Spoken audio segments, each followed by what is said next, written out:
Good morning. आज सकाळी देवाच्या प्रेरणेने मी छोटासा मॅसेज तुमच्याशी शेअर करत आहे. जर तुम्ही बायबलचे वचन वाचले तर तुम्हाला कळेल की बायबलचे एक एक शब्द, एक एक वचन खूप सामर्थ्यशाली आहे.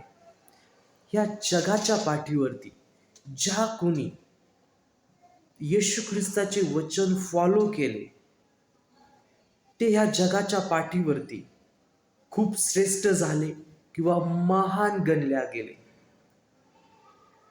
प्रभू येशू बायबलमध्ये म्हणाले की जो आपला भाऊबंद आहे त्याची ख्याली खुशाली सगळेच विचारतात, त्याच्यामध्ये काय विशेष. पण जो तुमचा रक्त मांसाचा नाहीये, ज्याच्याशी तुमचं काही नातं नाहीये, त्याची ख्याली खुशाली विचारणं किंवा त्याच्यावरती प्रेम करणं, त्याची काळजी घेणं ही खूप विशेष आणि मोठी गोष्ट आहे. आज जर आपण जगांमध्ये किंवा ह्या सगळ्या अवतीभोवती बघितलं तर अशी परिस्थिती आपल्याला दिसते. सगळीकडं द्वेष आहे, सगळीकडं भेदभाव आहे, सगळीकडे जातीवाद चालू आहे.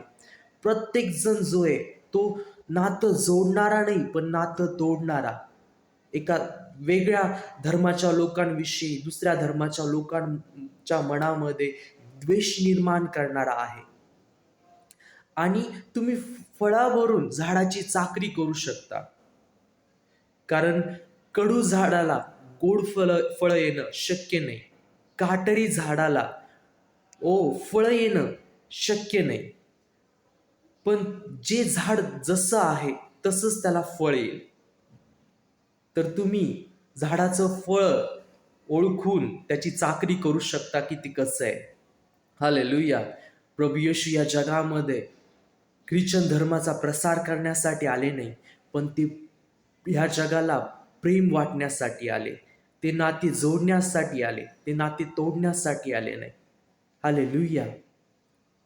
सो माझी एकच तुम्हाला सगळ्यांना विनंती आहे, प्रभू येशूच्या एक एक वचनावरती मनन करा, अभ्यास करा, फॉलो करा. तुमचं जीवन जे ते आहे तसं नसेल, पण तुमचं जीवन बदललं जाईल. तो तुम्हाला अशी व्यक्ती निर्माण करेल किंवा तुम्हाला अशी व्यक्ती घडवेल की तुमच्या जीवन लोकांसमोर साधं नसेल, तुम्ही प्रभावशाली व्यक्ती असाल. God bless you.